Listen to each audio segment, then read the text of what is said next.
Karena yang namanya ngaji dari kecil ya sudah.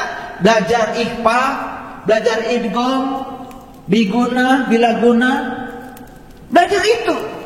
Belajar iqra yang namanya ngaji. Di otak saya namanya ngaji bukan itu. Kalau itu kan baca. Bagi saya baca belum ngaji. Dan lucunya kita kalau sudah baca kitab suci merasa sudah ngaji. Padahal ngaji itu kan mengkaji. Kalau saya cuma baca belum tentu mengkaji. Itu dari umur belasan tahun saya sudah begitu. Saya nanya perkara kenapa di dalam kubur itu ada 2 malaikat. Saya tanya udah keliling dunia Bapak Ibu.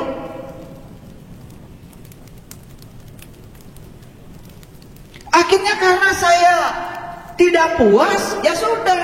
Saya tanya aja sama Allah.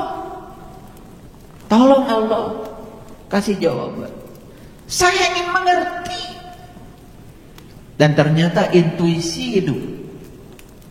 Begitu intuisi hidup, semua pertanyaan itu terjawab tanpa kata-kata. Tiba-tiba mengerti.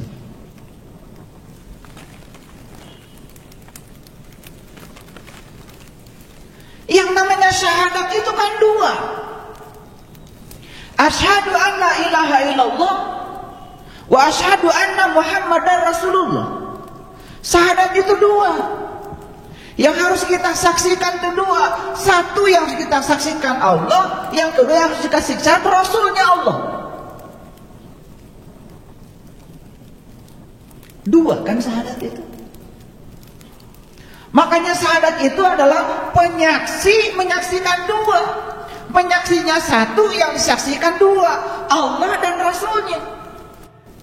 Dan kenapa pertanyaan di dalam kubur itu 2? Munkar dan nakir yang harus dijawab oleh kita juga 2. Dalam tradisi Islam yang harus kita kenal 2, Nurullah, Nur Muhammad.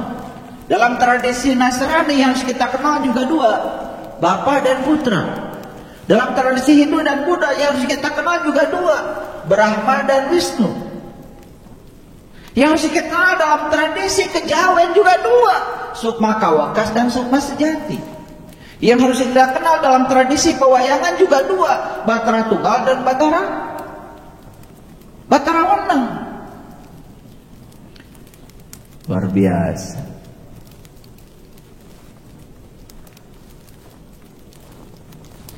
Karena saat Allah meniupkan ruhku ke dalam diri kita itu 3. Maka di Quran dikatakan laqad kafaral ladzina qalu inallaha salisu salasa.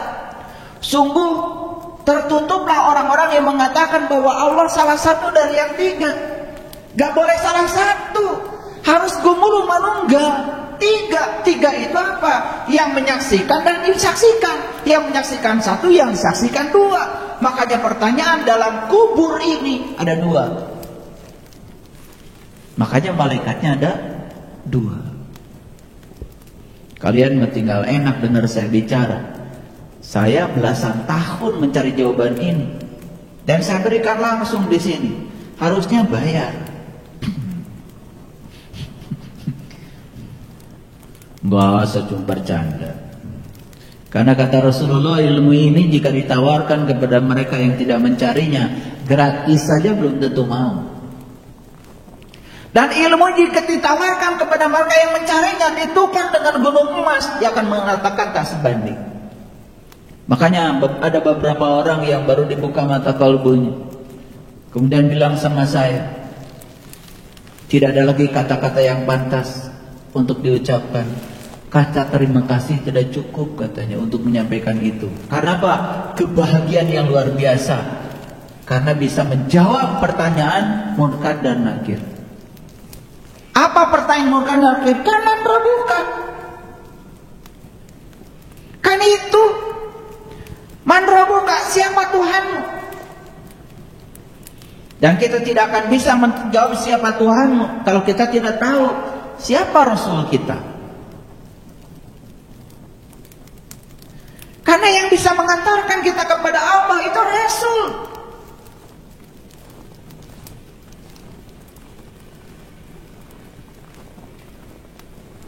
Rasul. Makanya rasul ada dua, ada rasul yang syar'i, wujudnya manusia, ada rasul yang hakiki, wujudnya adalah guru sejati ada dalam diri kita.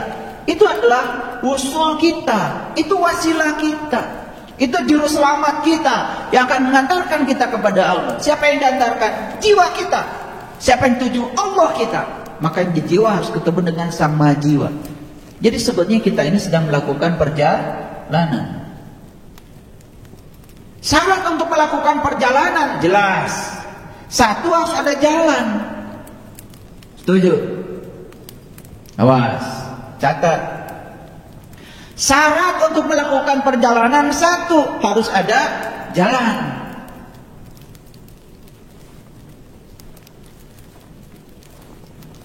Setuju dengan saya? Apa jalan? Itulah agama. Makanya agama itu adalah jalan. Maka untuk mencapai tujuan, ya silakan mau lewat jalan mana saja. Yang penting Anda tekun di jalan Anda. Jangan mikirin jalan orang, sementara Anda tidak pernah jalan-jalan. Tekun. Kan untuk mencapai masjid ini, kalian bisa lewat jalan mana saja. Yang dari Jakarta lewat Puncak, boleh. Yang penting tekun di jalan nyampe di sini.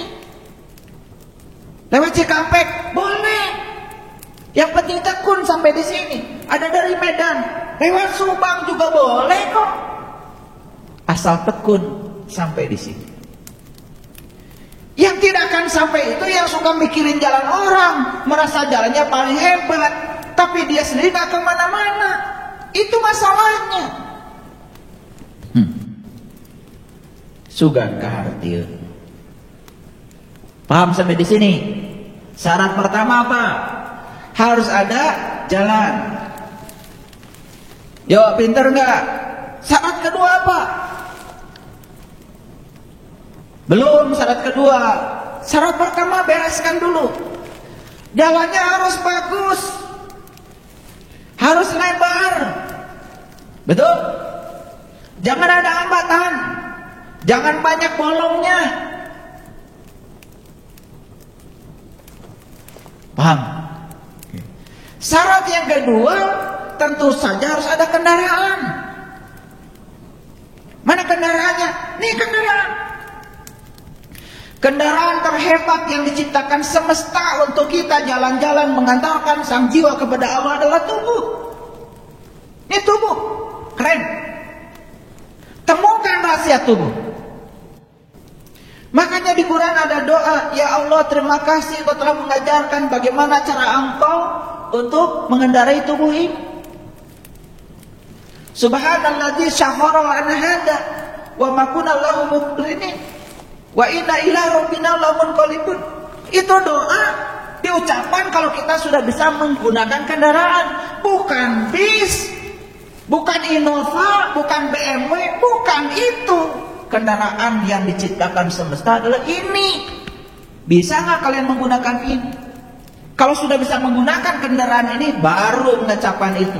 Subhanalladzi sakhkhara lana hada wa bakuna lahu muqrinin wa inna ila rabbina lamunqalibun. Kendaraan yang bisa mengantarkan kita kepada Tuhan, itu tujuan kita. Doa itu kalian pakai untuk naik angkot. Emang kalian naik angkot mengendarai sendiri kan? Tidak, duduk. Padahal kata-katanya terima kasih ya Allah, Engkau telah mengajarkan bagaimana cara aku menggunakan kendaraan ini. Cara Allah mengajarkan cara menggunakan kendaraan ini, kita akan dipertemukan dengan seorang guru. Di zamannya kita dipertemukan dengan para nabi dan para rasul. Ngerti sampai sini? Satu, ada apa? Jalan. Dua, ada kendaraan. Makanya ini kendaraan jaga. Kalau harus makan Pertamax, ya Pertamax. Kalau semakan Pertamina Dex, Pertamina Dex. Diciptakan untuk Pertamina Dex, makan biosolar. Ya kalau kita salah makan, ya hancur tubuh ini. Makanya pelihara. Makan itu harus menggunakan rumus. Rumus makan tuh 3J. 1, jadwalnya harus benar. 2, jenisnya harus tepat. Yang ketiga, jumlahnya harus tahu diri. Jangan mentang-mentang enak nambah terus. Tambah.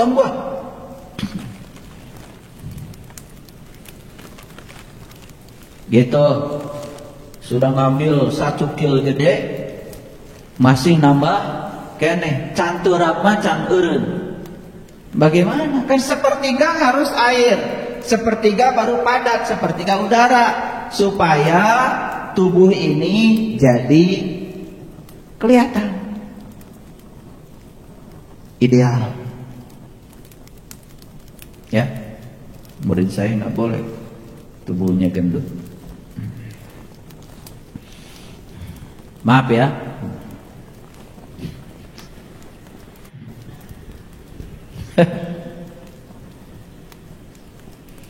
Lanjut dulu. 1 harus ada jalan, 2 ada kendaraan, 3 harus ada supir. Supirnya yang terampil. Supir itu ini supir nih pikiran kita. Makanya pikiran itu harus bisa mengingat, memahami, menerapkan, menganalisis, mengevaluasi sampai mensintesa. Itu yang disebut dengan keterampilan kognisi. Dan pikiran ini harus cerdas, harus punya keterampilan solve problem. Oh, sopirnya lelet keburu tabrakan.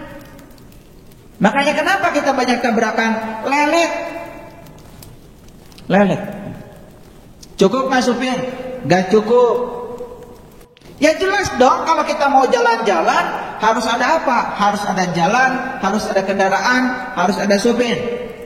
Harus ada apa lagi? Apa lagi? Ya ketika jalan harus ada rambu-rambu lalu lintas. Rambu-rambu disebut petunjuk jalan. Petunjuk jalan dalam bahasa spiritual disebutlah kitab suci. Maka setiap agama punya kitab suci, itu namanya petunjuk jalan. Kan kamu ditanya, apa petunjuk jalanmu? Kitab suci. Ngerti gak? Ya kalian cuma baca doang, gak ngerti isinya. Tidak pernah tahu apa yang ditunjukkan oleh kitab suci. Maka di Quran dikatakan alif lam mim zalikal kitab la raiba fi hudan lil muttaqin. Jadi Quran itu akan menjadi petunjuk bagi orang yang bertakwa. Apanya takwa? Takwa itu di Quran jelas. Di surat Al-Baqarah ayat 63 dikatakan takwa itu 1 mengambil janji, 2 mengangkat kesadaran, yang ketiga menyaksikan dia yang menunjukkan diri di puncak kesadaran, yang keempat ingat apa yang ditunjukkan. La'allakum tattaqun, baru takwa. Apa yang takwa kamu lakukan selama ini? Gak jelas. Takwa itu laku sebetulnya. Laku yang dapat mengantarkan kita liqa kepada Allah, perjumpaan kepada Allah. Itu jelas di Quran. Lanjut dulu. Petunjuk jalannya sudah ada? Ada, cuman kalian gak ngerti. Makanya sering salah jalan. Makanya gak nyampe-nyampe. Saya percaya ya kalau baca kitab suci udah pada rajin, tapi ngertinya saya ragu. Padahal dikatakan kita sudah merasa ditunjuki jalan, kau sudah mengerti. Itu masalahnya. Sibuk baca sementara tidak mengerti. Lanjut, cukup? Gak cukup. Harus ada orang yang membantu kita memahami petunjuk jalan. Itu yang disebut dengan penuntun jalan. Di zaman Nabi dan Rasul, itulah para Rasul. Sekarang kita tidak hidup sejaman dengan beliau. Kita hidup sejaman dengan orang-orang yang hidup bersama kita. Harus ketemu dengan seorang guru yang bisa menunjukkan apa maksudnya petunjuk jalan. Namanya penuntun jalan. Cukup? Belum cukup, yang ngangguk dulu. Harus bawa bekal. Bawa bekal. Tahu bekalnya apa? Apa? Ilmu. Di Quran jelas, "Fatazawwadu fa inna khairuz zadi taqwa." Berbekalah kamu, sebaiknya bekal adalah takwa. Takwa itu hurufnya ada 4. Tawadhu, selalu rendah hati. Qanaat, menerima apapun yang terjadi di perjalanan apa adanya, jangan banyak protes. Waro, malu sama Allah, malu sama diri, malu sama sesama. Sehingga punya adab dalam proses berjalan. Yang keempat, alif itu ikhlas. Itu bekalnya. Cukup? Belum cukup. Harus ada penumpangnya. Siapa yang mau diantarin? Siapa penumpangnya? Itulah diri, itulah jiwa, itulah penumpangnya. Sadar nggak bahwa hidup adalah perjalanan?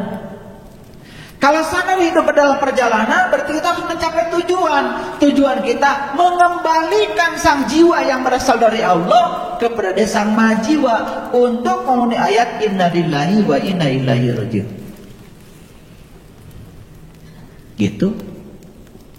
Makanya malaikat yang harus kita kenal pertama kali adalah malaikat Munkar dan Nakir, supaya kita ketemu dulu Allahnya, ketemu Rasulnya, supaya sang jiwa itu tidak berjalan sendiri, ada pendampingnya, ada guru sejatinya yang mendampingi. Insya Allah dalam perjalanan tidak akan salah jalan. Satu. Malaikat yang mana lagi yang harus kita kenal? Yang kedua, malaikat yang kedua yang harus kita kenal adalah malaikat Ijrail. Apa tugasnya? Apa tugasnya? Pada pinter biasanya kalian. Kalau urusan ngapalin kayak gitu-gitu udah keren lah pokoknya. Disangkanya ntar di akhirat mau ditanya gitu, ada ujiannya. Siapa malaikat pencabut nyawa? Ijrail gitu. Gak penting. Yang paling penting sekarang kita kenal dan ketemu dengan malaikat itu. Kan malaikat saya bilang tadi tekad, karep. Malaikat Ijrail tugasnya apa? Mencabut nyawa. Makanya kata Nabi, mut anta qabla maut. Belajarlah mati sebelum kamu mati. Kata orang tua kita, kamu harus bisa mati sakjroning urip supaya kamu bisa kenal jati dirimu. Harus belajar ilmu sangkan paraning dumadi, ilmu sangkan paran. Dari mana kamu asal, apa tugasmu, setelah ini kamu mau kemana? Untuk bisa menjawab pertanyaan itu, kamu harus berkenalan dengan malaikat Ijrail, agar kamu bisa belajar mati selagi hidup, agar bisa mengalami ayat kullun nafsin zaikatul maut, belajar merasakan mati. Ayo pikirkan kata-kata saya. Belajar merasakan mati pada saat setelah mati atau masih hidup? Masih hidup atuh. Kalau sudah mati, kita tidak akan pernah bisa merasakan rasanya mati. Merasakan yang rasanya mati harus hidup. Maka kullu nafsin zaikatul maut, setiap yang bernyawa harus merasakan rasanya mati. Merasakan rasanya mati sekarang, mumpung masih hidup. Sok, yang waras pikiran. Orang yang mati tidak akan merasakan mati. Namanya juga mati. Kan merasa itu harus hidup. Ini ngerti nggak saya ngomong?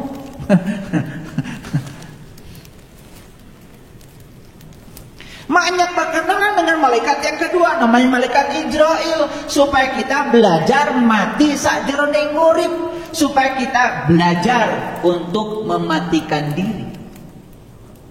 Disitulah kita belajar membunuh ego, membunuh keakuan, dan lain sebagainya. Banyak. Kalau sudah berkenalan dengan malaikat Israil, apa yang selanjutnya kita harus lakukan? Kita harus berkenalan dengan malaikat Mikail. Tahu malaikat Mikail tugasnya apa? Menurunkan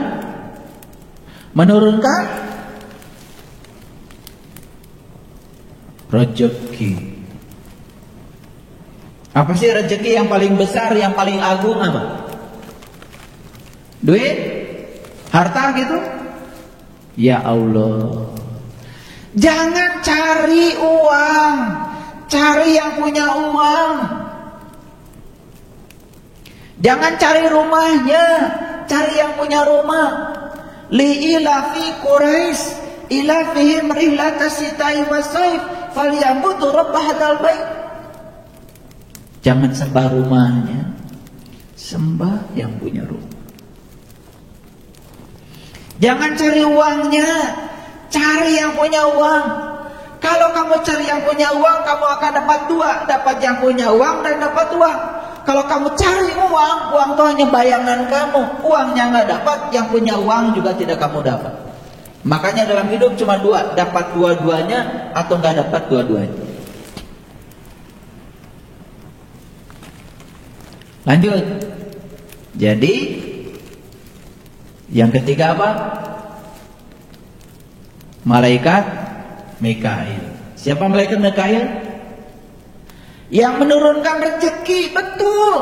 Rezeki yang paling agung ya Allah. Mau cari apa?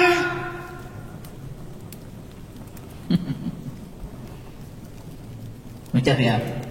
Maka di Quran dikatakan laisa alaikum junahun an tabtagu fadlan min rabbikum. Tidak ada dosa bagi kamu mencari karunia dari Tuhan. Karunia dari Tuhan yang paling besar adalah fadlan min rabbikum. Keutamaan dari Tuhan. Keutamaan dari Tuhan adalah Tuhan itu sendiri. Itu dulu bab itu selesaikan. Kalau besok pun harus mati, gak apa-apa. Kenapa? Sudah tahu jalan pulangnya. Itulah tugas malaikat Mikail. Menurunkan apa? Rezeki. Rezeki yang paling agung apa? Ya Allah. Kalau sudah sampai kepada Allah, dibantu oleh Munkar dan Nakir, dibantu oleh Israil, dibantu oleh apa? Tadi Mikail.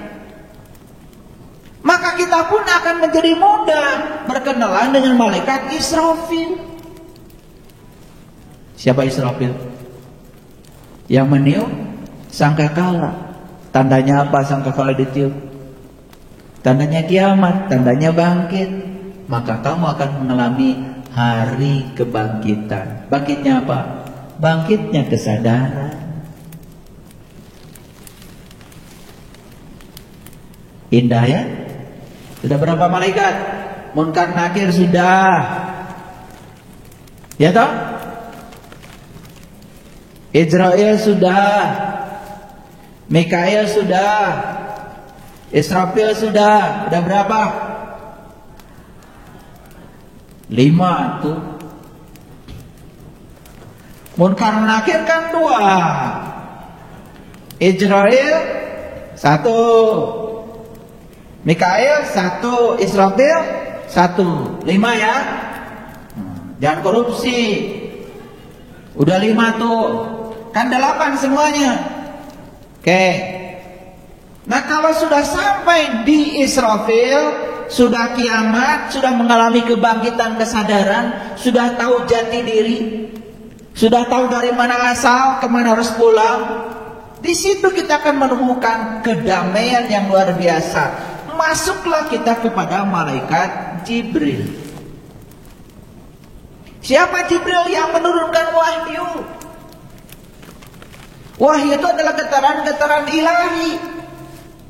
Kita nggak belajar itu, nggak belajar ini, tiba-tiba ngerti. Itu namanya miladunka ilman.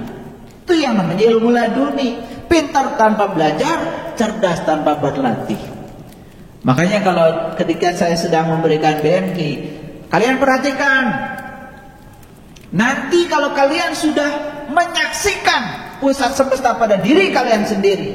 Baca ayat mana saja kalian mengerti sendiri. Betul? Baru kaget. Gampang ya memahami Quran. Baru kaget. Itu yang disebut dengan melampaui kecerdasan pikiran. Itulah para nabi, para rasul. Gak sekolah, gak pernah masuk bangku kuliah, tidak pernah belajar di akademik.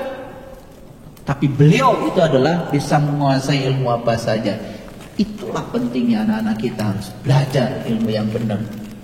Belajar ilmu yang melampaui intelektualitas, namanya ilmu kesadaran. Di situ kita akan memasuki yang namanya intelijensia. Sudah ketemu berapa malaikat sekarang? 6. Alhamdulillah ya. Semua ada di sini kan? Munkar dan Nakir yang bertanya, siapa Tuhanmu? Siapa dirimu? Sudah lewat Munkar dan Nakir. Sampai menemukan jawaban Allah dan Rasulnya. Malaikat Israil, kita belajar mati sajernih urip. Malaikat Mikail, turunnya keutamaan dari Tuhan. Tuhan itu sendiri. Malaikat Israfil, bangkit kita dari keterpurukan, bangkit dari ketidaksadaran, mengalami kiamat yang sesungguhnya. Kiam itu artinya bangkit.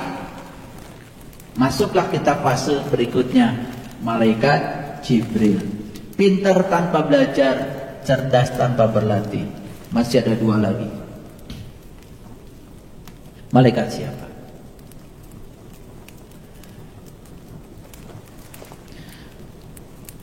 Malaikat Ridwan. Siapa malaikat Ridwan? Penjaga pintu surga. Mana surga? Ya ini. Ini mau dipercayakan ke siapa? Kalau dipercayakan pada Ridwan, ridho. Apapun yang terjadi, ridho. Dimarahin orang, ridho.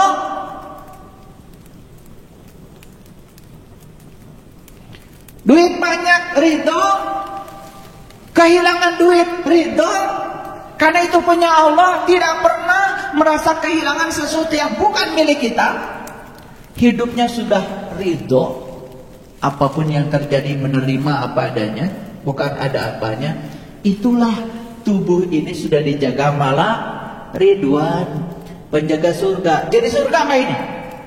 Jadi surga nggak ini? Kalau sudah jadi surga, apa yang terjadi berikutnya? Kita akan ketemu malaikat Raqib. Siapa Raqib? Pencatat amal baik. Yang dicatat tiap hari amal baik.